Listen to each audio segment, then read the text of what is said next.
Empecemos con una oración, hermanos, para el estudio de esta noche. Señor querido, gracias te damos por tu palabra que podemos abrir con toda libertad. Gracias porque todavía lo podemos hacer. Y te agradecemos, te alabamos porque esto es posible hoy. Bendice nuestra comunión, bendice a nuestros hermanos, que cada uno esté bien y salvaguardado por ti. Para gloria del bendito nombre de Cristo lo pedimos. Amén. Tremendo lo que tenemos para hoy, hermanos. Hoy vamos a ver sobre Sedequías. Sedequías, uno de los últimos reyes de Israel, o de Judá, perdón. Me confundo porque el país fue dividido en dos. El reino norteño, el reino de Israel, con capital en Samaria, y el reino de Judá, con capital en Jerusalén. Y aquí vamos a ver a este rey Sedequías, que fue de la línea de David. Sin embargo, no estuvo a la altura de la casa de David. La palabra del Señor dice de esta manera: era de 21 años cuando comenzó a reinar, y 11 años reinó en Jerusalén. Vamos a describir, según la palabra, lo que Sedequías tenía como comportamiento, como conducta. E hizo lo malo ante los ojos de Jehová. Versículo, estamos leyendo el segundo de Crónicas, 36, versículos 11 en adelante. E hizo lo malo ante los ojos de Jehová, su Dios. Ya nos describe una conducta en general. Hizo lo malo. Uno puede poner muchas cosas ahí, pero ya estaba en desacuerdo con Dios. Dice, y no se humilló, atención a esto, delante del profeta Jeremías. Si hay alguien que siempre tiene una ventaja, es el pueblo de Dios. Porque nunca el Señor vino al pueblo de Dios para un juicio, para algo así, sin haberlos reprendido primero, advertido del castigo. Inclusive, como vimos la semana pasada, Jonás fue a Nínive, un pueblo totalmente extranjero y lejos de Dios, y Dios le advirtió a través de Jonás que iba a destruir Nínive. ¿Cuánto más al pueblo de Dios? Él advertía siempre levantando profetas. Y dice, Sedequías no se humilló delante de Jeremías. No se humilló. E hizo lo malo ante los ojos de Jehová su Dios, y no se humilló delante del profeta Jeremías, que le hablaba de parte de Jehová. Versículo 13, se rebeló a sí mismo contra Nabucodonosor. Nabucodonosor había hecho un pacto y él no lo quiso respetar. Hasta eso tuvo de malo Sedequías. Dice, al cual había jurado por Dios, y endureció su cerviz y obstinó su corazón para no volverse a Jehová su Dios. Es tremendo. Sedequías perfectamente describe a cualquiera de nosotros. Cuando las cosas van bien, todo es aleluya. Cuando las cosas no van tan bien, por lo menos acompañamos el aleluya de otros. Pero cuando las cosas van mal, pueden ir de mal en peor si nos independizamos de Dios. Sedequías tenía el orgullo a flor de piel, no se humilló, era rebelde porque hizo lo malo a los ojos del Señor, se rebeló a sí mismo a un pacto que ya tenían de antemano con Nabucodonosor para conservar la paz. Entonces, ¿qué cabía? Un hombre duro, un hombre que no se humillaba, solo tendría que esperar el juicio de Dios. dice, y obstinó su corazón para no volverse a Jehová, el Dios de Israel. También todos, escuche bien esto, los principales sacerdotes y el pueblo, cuando un rey peca, un rey desorienta al pueblo, cuando un rey no lidera bien, el pueblo está en deuda con Dios, se confunde. Dice, y el pueblo aumentaron la iniquidad. No había peor escenario para el reino de Judá. Aumentaron la iniquidad, siguiendo todas las abominaciones de ¿quiénes? De las naciones vecinas. Todas las cosas que ellos hacían contaminaban la casa de Jehová, la cual él había santificado en Jerusalén. Todo bien hasta ahora. Describimos la maldad del pueblo. Vendrán consecuencias de esto, pero queremos parar un momento porque jamás Dios ha dicho a su pueblo cosa que no fuera verdad. Y el Señor en el versículo 15, repito, segundo de Crónicas 36, 15, dice que Jehová, el Dios de sus padres, envió constantemente palabra a ellos por medio de sus mensajeros. Yo agradezco a Dios que somos todavía como el redil, la manada pequeña, lo que Dios ha conservado. Y agradezco a Dios la oportunidad de servir a ese Dios magnífico. Pero ¿qué haríamos nosotros, todos, usted y yo, sin mensajeros? ¿Qué haríamos nosotros sin que alguien nos advirtiera sobre el siguiente paso que daremos? Si lo damos mal, si lo damos bien. Este señor, Sedequías, el rey, debió guiar bien a su pueblo, pero no lo hizo. Contaminó todo el servicio de Dios en el templo de Dios, en la casa de Dios consagrada al Señor. No solamente eso, los principales sacerdotes también fueron contaminados y todo el pueblo contribuyó para que esto fuera un desastre. Lo único que podría venir aquí era un juicio. Pero mire, Jehová, el Dios de sus padres, envió constantemente palabra a ellos por medio de sus mensajeros. El Dios de misericordia, porque Él tenía misericordia de su pueblo. ¿Qué hacían ellos? Versículo 16. Ellos hacían escarnio de los mensajeros. Se burlaban de ellos, los menospreciaban. Los profetas no eran dignos de justicia. No eran personas bien recibidas, no eran bienvenidos. Entonces, esto sucedió hasta que el límite fue traspasado. Subió la ira de Jehová contra su pueblo y no hubo ya remedio. Es tremendo. Hermanos, agotar la paciencia de Dios no es un trabajo fácil. Dios es misericordioso. Dios nos lleva de la mano, nos soporta, nos va a dar una y otra oportunidad. Pero el pueblo de Judá había agotado la paciencia de Dios. Habían traspasado todo límite y Dios no podía soportarlo más. Entonces, subió la ira de Jehová, dice, contra su pueblo.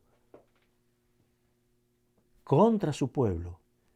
Y no hubo remedio. Vamos a situarnos en nuestra actualidad. Cuando somos rebeldes, cuando no oímos la palabra de sus mensajeros, no de los pastores, de sus mensajeros.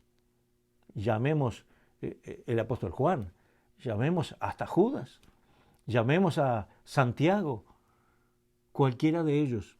son mensajeros de Dios.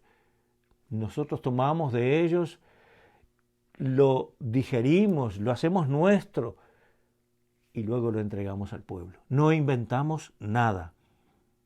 ¿Qué tal si nosotros en la situación de hoy dejamos de oír a los mensajeros? ¿Dónde podemos parar? ¿Cuál será el límite? ¿Dónde nos detendremos? ¿Dios tendrá misericordia todavía? En el libro de Apocalipsis, el libro que cierra, que corona la Biblia, dice: el que es santo, santifíquese todavía. Y el que es inmundo, va a quedar inmundo.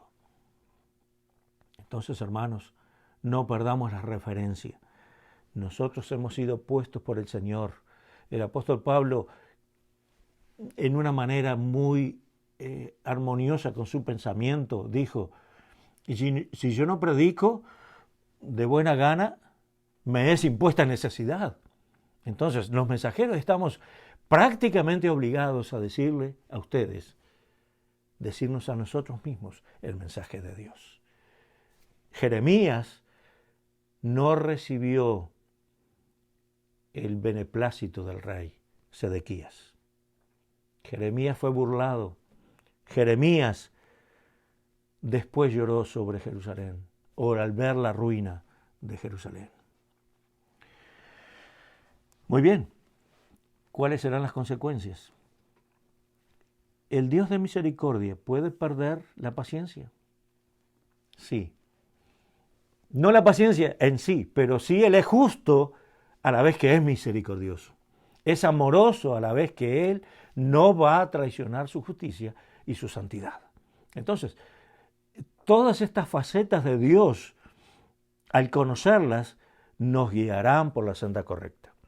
Dice la palabra, el versículo 17, por lo cual trajo contra ellos al rey de los caldeos. El rey de los caldeos era tan bestia, tan malo, que dice que mató a espada a sus jóvenes en la casa de su santuario, sin perdonar joven, ni doncella, ni anciano. Todo era destruido, toda vida fue quitada. El juicio de Dios. Dios le permite al enemigo entrar y dar una lección tan dolorosa porque el pueblo había errado, había pecado contra Dios. Asimismo, dice, todos los utensilios de la casa de Dios, grandes y chicos, los tesoros de la casa de Jehová y los tesoros de la casa del rey y de sus príncipes, todo fue llevado a Babilonia. Todo.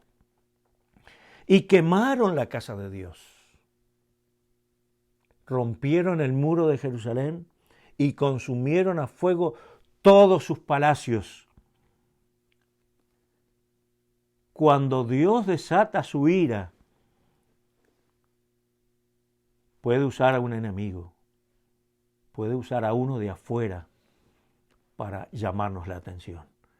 Si el pueblo no era sacudido por la ira de Dios y sus juicios, nunca se volverían a Dios. Babilonia, prácticamente bárbaros, ellos fueron llevados allá. Mire cómo dice, quemaron la casa de Dios, rompieron los muros de Jerusalén, consumieron a fuego todo, se llevaron todo lo del servicio a Dios y destruyeron todos los objetos deseables. Los que escaparon de la mortandad, de la espada del rey de los caldeos, fueron llevados cautivos a Babilonia. Los hijos, los jóvenes, el futuro del país se puso en juego por la necedad del liderazgo de Sedequías, no oyendo los consejos de Dios. ¿Cuánto daño podemos hacer nosotros a nuestra propia familia cuando no oímos y no reverenciamos el mensaje del Señor? El Evangelio es puro amor, pero a la vez que dice, yo soy el camino y la verdad y la vida, nadie viene al Padre sino por mí, lo dijo Cristo. Quiere decir, cualquiera que esté fuera de ese camino, que es el Señor, está bajo juicio y bajo la ira de Dios. Y nosotros debemos saber esto antes de que acontezcan los juicios que están prometidos, que están ya anunciados, de alguna forma decirlo así. Dice, los que escaparon fueron llevados cautivos y fueron siervos de él y de sus hijos. Las generaciones que siguieron fueron esclavos de los demás reyes. Judá estuvo 70 años en la esclavitud. Cuando se promete, según Jeremías, que vendrán tiempos mejores, y algunos predicadores muy livianos, sin estudiar el contexto, le dicen que esas son promesas para hoy, usted no lo crea. ¿Sabe por qué? Porque Jeremías profetizó que vendrían tiempos mejores, después de 70 años de esclavitud. Va a tener que esperar 70 años de malas noticias antes de recibir las bendiciones, porque eso fue para Judá en Babilonia. Y al contrario, Jeremías recibió un mensaje muy eficaz de parte de Dios. Cualquiera que hable otra cosa no es un mensajero de Dios. No lo envíe yo. Envíale, dile el mensaje que yo te digo, y Jeremías lo hizo fielmente. Ok, estamos ahora en la parte final de este párrafo y dice, para que se cumpliese la palabra de Jehová por boca de Jeremías, hasta que la tierra hubo gozado de reposo, porque todo el tiempo de su asolamiento reposó, hasta que los 70 años fueron cumplidos. Sedequías llevó al pueblo, junto con los sacerdotes, principales sacerdotes, a la rebelión, a hacer cosas que las naciones vecinas hacían, que eran abominación a Dios. ¿Qué hizo el enemigo? Cautiva al reino de Judá, lo lleva a Babilonia y la tierra, o ellos, tuvieron paz por 70 años. ¡Qué mensaje fuerte! Cuando de Dios podían tener todos los favores, cuando de Dios podían disfrutar de la tierra que fluía leche y miel, ellos tuvieron que caer bajo la mano sanguinaria de otro rey extranjero, esclavizarlos y comprobar que se puede tener paz. En mi país le decimos, hay un refrán que dice, Dios le da pan al que no tiene dientes. Mis hermanos, mis queridos hermanos, no seamos rebeldes a Dios. Dios tiene un plan para nuestra vida. Nos ponemos a su servicio, nos disponemos a servirle y Él va a bendecirnos, usando toda su misericordia, usando toda su bondad a nuestro favor. Pero hay de aquel que no quiere, hay de aquel que se rebela, hay de aquel que quiere solamente hacer su voluntad. Yo les voy a leer algo que, estando en esclavitud, los judíos experimentaron. En aquel momento de una paz no propia, no venida directamente de Dios, sino con un intermediario, Babilonia, la esclavitud, allí se escribió este salmo, el Salmo 137. Léalo después en su casa. Dice así, junto a los ríos de Babilonia, allí nos sentábamos y aún llorábamos, acordándonos de Sión. Sobre los sauces, en medio de ella, colgamos nuestras arpas. Y los que nos habían llevado cautivos nos pedían que cantásemos. Los babilonios le pedían a los judíos, canten. ¿Qué querían ellos? ¿Qué deseaban ellos? Que cantaran alegremente. Y los que nos habían desolado nos pedían alegría, diciendo, cantadnos algunos de los cánticos de Sión. Aun cuando no nos queda el respiro o el aliento en una prueba, aun cuando es duro atravesar una prueba, posiblemente tengamos una canción. Y si no la cantamos, un vecino vendrá y dirá, hey, tú no eres el que cantabas. Tú no eres aquel que alababa al Señor. Hazlo. Queremos comprobarlo. Y será como poner la mejilla a una bofetada. Porque nosotros debemos ser fieles y libres bajo cualquier opresión. Porque la libertad no depende de las circunstancias. El alabar a Dios no depende de nuestras circunstancias, ni actuales ni pasadas. Por eso debemos encomendar nuestro camino a Dios, nuestra vida al Señor, dejar el pasado atrás que a veces quiere molestarnos, extendernos hacia adelante y cantar alegremente porque Él lo merece. No porque mis circunstancias son favorables voy a cantar y si son negativas no voy a cantar. Debo cantar y alabar a mi Dios, a tu Dios, al Señor Jesucristo, por lo que Él es. El Señor dice en el Salmo 40 que Él nos sacó del pozo de la desesperación, del lodo que nos quería tragar, nos puso, enderezó nuestros pies sobre la peña y luego puso canción nueva en nuestra boca. Alabanzas a Dios. Este Dios merece nuestra alabanza y nuestra adoración. No merecemos la esclavitud de los extraños.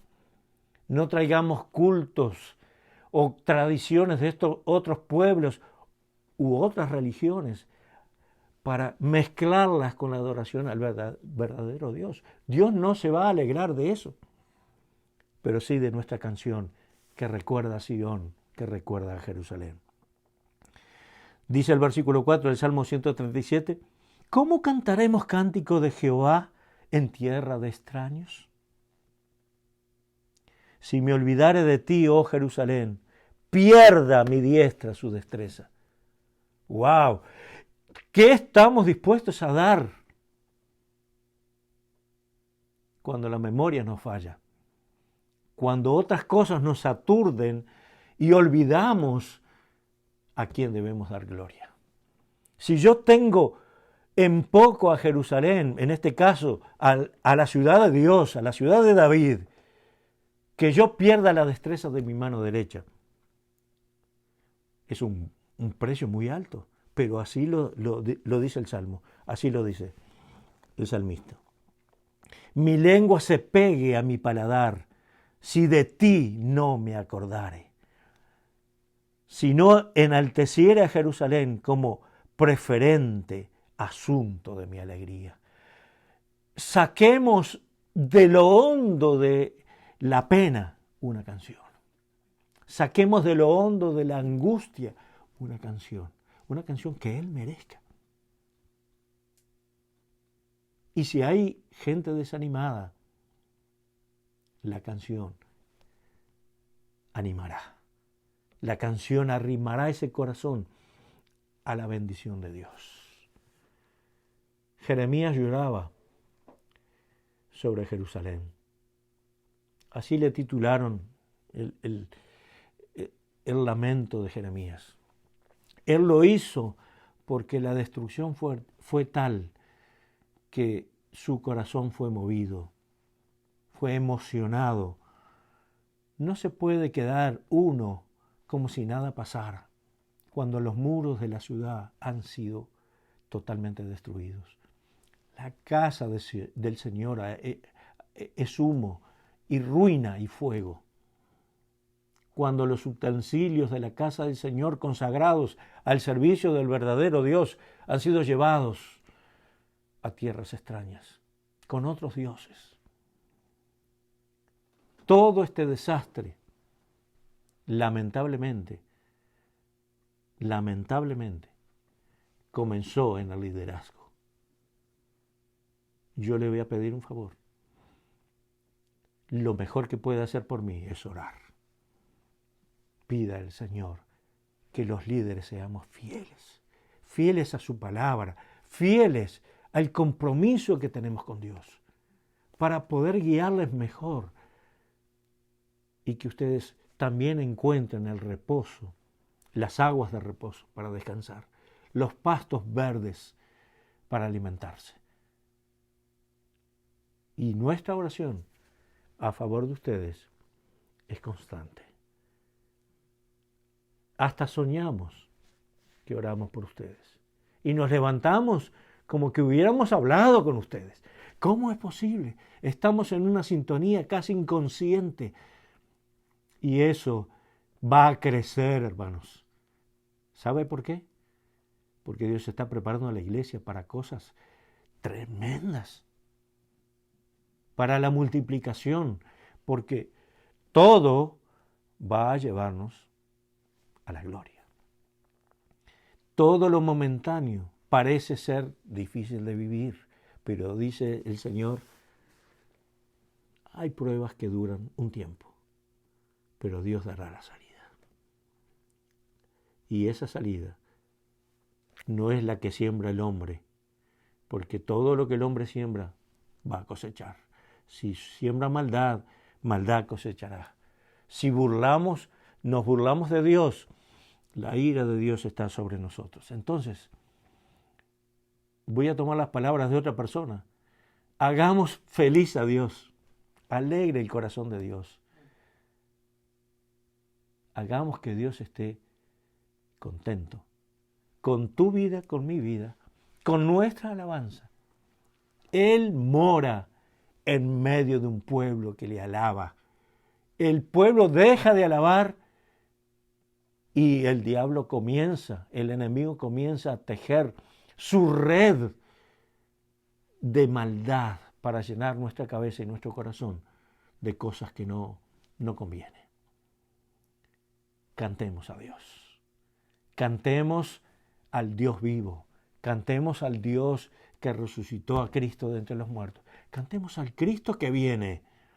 Cantemos a aquel que viene a buscar nuestras almas compradas a precio de sangre, y no sigamos a ningún líder que nos lleve a la ruina, a la esclavitud, a la rebeldía. Sigamos al Señor. Él dijo, escuche bien, yo soy el camino. Pedro dice que aún en los sufrimientos, cuando sufrimos, vamos siguiendo las pisadas del Señor. Esto es maravilloso. Y en medio de cualquier sufrimiento o cualquier traspié que tengamos, levantemos nuestra mirada al Señor para darle una alabanza. Él va a recompensarnos. Él va a apiadarse de nosotros. Él va a tener misericordia. Él va a sanar nuestra tierra.